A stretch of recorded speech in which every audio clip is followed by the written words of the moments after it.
नमस्कार। Hello everyone. I think there is a big possibility कि इस वक्त हम सभी न्यू ईयर सेलिब्रेशन के मूड में हों। तो चलिए आपके मूड को मेंटेन रखते हुए यहाँ पे बस एक छोटा सा लेक्चर आपके साथ शेयर करते हैं just as a revision.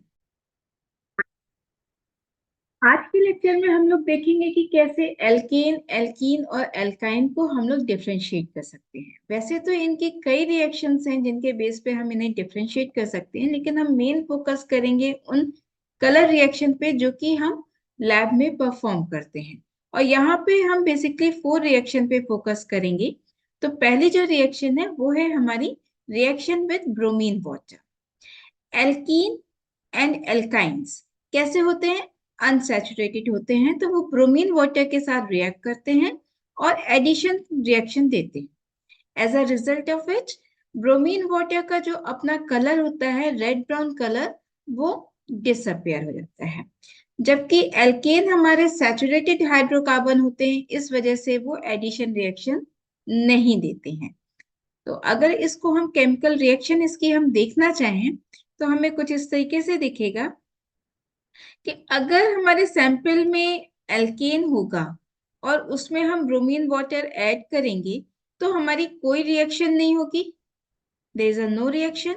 As a result of which bromine water का जो रेड ब्राउन कलर है वो वैसा का वैसा ही मेंटेन रहे। जबकि अगर हमारे सैंपल में एल्कीन या एल्काइन है तो ये देखिए ये दोनों ही एडिशन रिएक्शन दे रहे हैं, एल्कीन भी और एल्काइन भी। तो यहाँ पे जब रिएक्शन होगी तो as a result of which आपका जो ब्रोमीन वाटर का कलर है वो डिसअपियर हो जाएगा।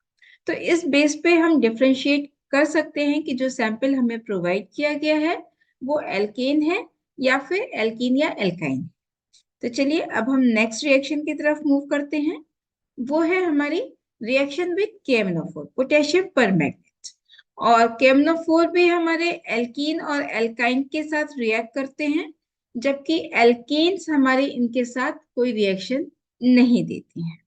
अब ये जो रिएक्शन होती हैं वो हमारी अलग अलग रिएक्शन कंडीशन में हो सकती हैं, जैसे एसिडिक हुई, न्यूट्रल हुई, एल्कलाइन। अब हम देखते हैं कि इन डिफरेंट कंडीशन में किस तरीके से रिएक्शंस होती हैं। तो अंडर एसिडिक कंडीशन जो हमारे मैग्नेट आयन हैं they are reduce to manganese two ion. और ओवरऑल जो हमारा कलर है केमनोफोर का वो पर्पल कलर से फेंट पिंक या कलरलेस हो जाता है। आप अगर इसकी रिएक्शन देखो तो यहाँ एल्कीन जो है एज अ रिजल्ट वो आपका डायऑल बना रहा है, जबकि जो केमनोफोर है वो हमारा Mn जो है +7 ऑक्सीडेशन स्टेट से +2 ऑक्सीडेशन स्टेट में कन्वर्ट हो रहा है। यानी कितने इलेक्ट्रॉन का चेंज हो रहा है? 5 इलेक्ट्रॉन। तो हमारा ये जो KMnO4 है पर्पल कलर से कलरलेस हमारा कन्वर्ट। अब अगर यही रिएक्शन हम न्यूट्रल कंडीशन में देखें तो क्या होगा? न्यूट्रल कंडीशन में जो हमारे मैग्नेट आयन हैं वो हमारे रिड्यूस हो रहे हैं किसमें? Manganese oxide. यहाँ पे एल्कीन तो हमारा डायऑल बना रहा है और KMnO4 जो है वो हमारा MnO2 में कन्वर्ट हो रहा है। मैग्नीज डाइऑक्साइड का रेड ब्राउन प्रेसिपिटेट मिलता है अगर हम न्यूट्रल कंडीशन में कराते हैं तो। अब यही रिएक्शन अगर हम एल्कलाइन कंडीशन में करा रहे हैं तो क्या होगा? उस कंडीशन में ये आपके जो मैग्नेट 7 आयंस हैं they are reduce to magnet 6, यानी KMnO4 जो है यहाँ पे +7 ऑक्सीडेशन स्टेट से यहाँ पे +6 ऑक्सीडेशन स्टेट में कन्वर्ट हो रहा है, यानी ओवरऑल जो इलेक्ट्रॉन का चेंज है वो है 1। और एल्कीन्स तो हमारे किस में कन्वर्ट हो रहे हैं? डायऑल। अब इस रिएक्शन में क्या है? जो हमारा KMnO4 का जो पर्पल कलर है वो किस में कन्वर्ट हो जाता है? Dark green. तो ये हमारे कलर चेंज की चीज है। एक और जो क्वेश्चन है जनरली वो हमारे एग्जाम में या वाइवा में अक्सर पूछा जाता है KMnO4 से रिलेटेड कि what is the equivalent weight of KMnO4 in acidic condition, in neutral condition और एल्कलाइन कंडीशन, जो कि इस रिएक्शन से क्लियर होता है। अब इक्विवेलेंट वेट हमारा क्या हुआ? Molecular weight upon something. और यहाँ पे वो समथिंग क्या है? ये जो हमारा ऑक्सीडेशन स्टेट में चेंज हो रहा है। जो इलेक्ट्रॉन का चेंज यहाँ पे हो रहा है। जैसे एसिडिक कंडीशन में +7 से +2 हुआ, यानी 5 इलेक्ट्रॉन का चेंज। तो हमारा इक्विवेलेंट वेट क्या हो गया, मोलिकुलर वेट अपॉन 5। जबकि न्यूट्रल कंडीशन में ये चेंज क्या हुआ, +7 टू +4, यानी 3 इलेक्ट्रॉन का। तो इक्विवेलेंट वेट क्या हो गया हमारा, मोलिकुलर वेट अपॉन 3। और वहीं एल्कलाइन कंडीशन में 1 का चेंज हो रहा था, तो आपका इक्विवेलेंट वेट हो गया, आपका जो मॉलिक्यूलर वेट है अपॉन 1।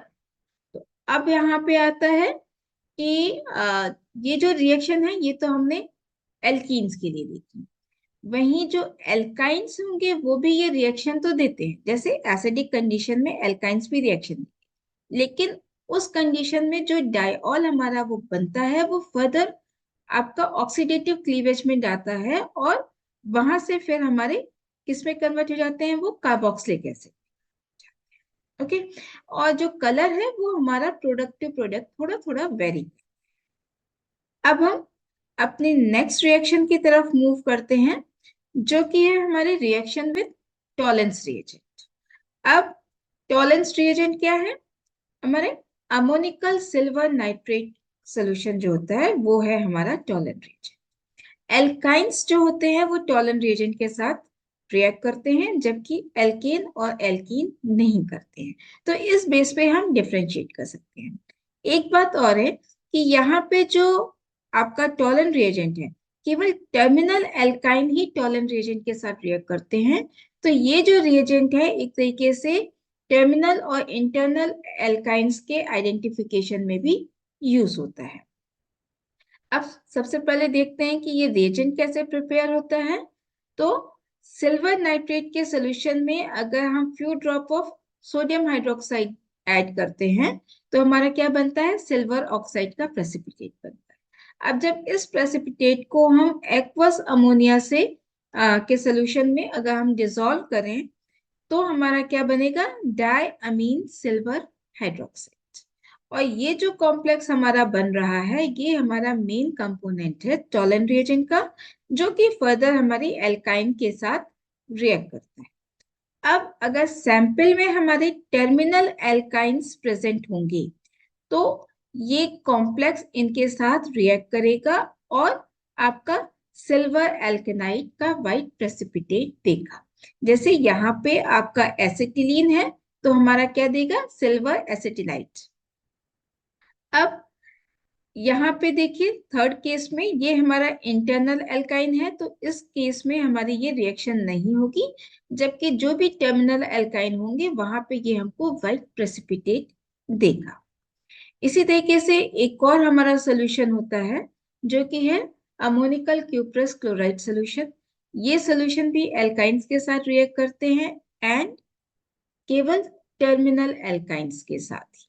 तो इस वजह से इन सोल्यूशन को भी हम यूज कर सकते हैं for the identification of terminal and internal alkynes. As a result of this reaction हमें क्या मिलता है, रेड कलर का प्रेसिपिटेट मिलता है, किसका, कॉपर एल्केनाइड का। अब ये देखते हैं सबसे पहले कि ये रिएजेंट हमारा कैसे बना। तो जो हमारे क्यूप्रस क्लोराइड हुए उसमें जब हम अमोनियम हाइड्रोक्साइड के साथ रिएक्शन कराते हैं तो सबसे पहले हमारा क्या बना, कॉपर हाइड्रोक्साइड बना। अब ये जो कॉपर हाइड्रोक्साइड है फर्दर जब आप एक्सेस ऑफ अमोनियम हाइड्रोक्साइड के साथ रिएक्ट करेगा तो ये क्या बनेगा, डाई अमीन कॉपर हाइड्रोक्साइड। ठीक। अब ये जो कंटेंट आपका कॉम्प्लेक्स बना है डाई अमीन कॉपर हाइड्रोक्साइड का, ये हमारा टर्मिनल एल्काइंस के साथ रिएक्ट करेगा और रेड कलर का कॉपर एल्केनाइड का प्रेसिपिटेट देगा, जितने भी आपके टर्मिनल एल्काइंस होंगे उनके साथ। इंटरनल एल्काइंस के साथ ये कोई रिएक्शन नहीं देगा। तो इस बेस पे हम आइडेंटिफाई कर सकते हैं कि सैंपल हमारा एल्केन है, एल्काइन है, या आपका टर्मिनल एल्काइन है। अब ओवरऑल अगर हम देखें तो अगर जो हमको सैंपल प्रोवाइड किया गया है और ये जो हमने चारों रिएक्शन अभी पढ़ी हैं, ठीक है, तो चारों कौन सी, हमारे ब्रोमीन वाटर, केमनाफोर, Tollens reagent and cuprous chloride. अगर वो इन चारों रिएक्शन के साथ, इन चारों रिएजेंट के साथ कोई रिएक्शन नहीं दे रहा है, तो जाहिर सी बात है सैंपल हमारा क्या हो गया, एल्केन। और अगर वो हमारा ब्रोमीन वाटर के साथ रिएक्शन दे रहा है और केमनोफोर के साथ रिएक्शन दे रहा है, लेकिन टॉलेंस के साथ और cuprous chloride, ammoniacal cuprous chloride solution के साथ रिएक्शन नहीं दे रहा है, तो ये हमारे एल्कीन्स भी हो सकते हैं। और कहीं एक पॉसिबिलिटी है कि हमारे इंटरनल एल्काइंस भी हो सकते हैं। वहीं अगर ये हमारा ब्रोमीन वाटर के साथ भी रिएक्शन दे रहा है, यानी उसका कलर डिसअपियर हो जा रहा है, केमनोफोर के साथ भी कलर चेंजिंग रिएक्शन आ रही है, टॉलम रिएजेंट के साथ व्हाइट प्रेसिपिटेट बन रहा है सिल्वर एल्केनाइट का, और cuprous ammoniacal cuprous chloride solution के साथ रेड प्रेसिपिटेट बन रहा है हमारा कॉपर एल्केनाइट का, तो ये हमारा इंडिकेट करता है कि सैंपल जो है हमारा, वो हमारा क्या है, टर्मिनल एल्काइंस है। ओके, तो आज के लेक्चर में बस इतना ही। ये छोटी छोटी सी चीजें हैं जो जनरली प्रैक्टिकल में या वाइवा में भी पूछी जाती हैं, या कभी कभी आपके आपके ऑब्जेक्टिव क्वेश्चंस में भी आ सकता है। तो आई होप ये आप लोगों के लिए कहीं ना कहीं यूजफुल होगा। तो इसके साथ ही आज का लेक्चर यहीं पे पूरा करते हैं, और अच्छे से आप लोग न्यू ईयर एंजॉय कीजिए। मिलते हैं नए साल पे नए लेक्चर के साथ। तब तक के लिए take care, happy new year.